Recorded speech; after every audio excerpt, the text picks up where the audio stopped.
Market value 1,00,000 గజం చెప్పాడు. 50 కోట్లు ఒక ఎకరం. అంటే దగ్గర ఇప్పుడు చూస్తే మొత్తం 50,000 కోట్ల ఆస్తి.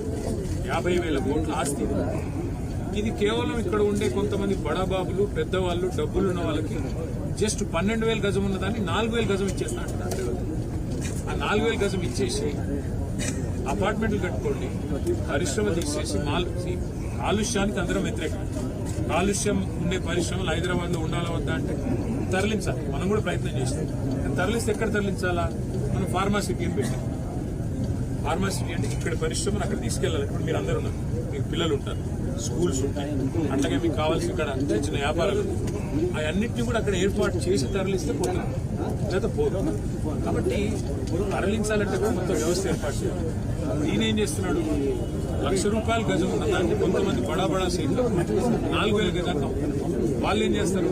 వీళ్ళ అన్నదమ్ములకు, వీళ్ళ బడా ఇక్కడ కాంగ్రెస్ లీడర్లకు బ్యాక్ ఎండ్ లో ఒప్పందాలు చేసి ఒక 10 తరాల సరిపడా ఆస్తిని కూడబెట్టుకునే ప్రయత్నంలో ఉన్నారు.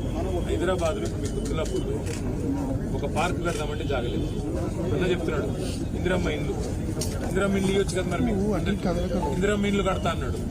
మరి ఇందిరమ్మ ఇండ్లు ఇందులో సగం తీసుకొని కట్టు ఎవడొద్దనండి. ఇందిరమ్మ ఇండ్లకు జాగలేదు. రోడ్డు వైడనింగ్ చేద్దామంటే జాగలేదు. పార్కింగ్ కి జాగలేదు. ఆఖరికి చచ్చిపోతే బొందలగడ్డకు జాగలేదు. ఇవన్నీ ఇట్లా పెట్టుకొని అపార్ట్మెంట్లు, మాల్స్ ఇష్టం ఉన్నట్టు కట్టుకొని నేను పర్మిషన్ ఇస్తాను. కరెక్ట్.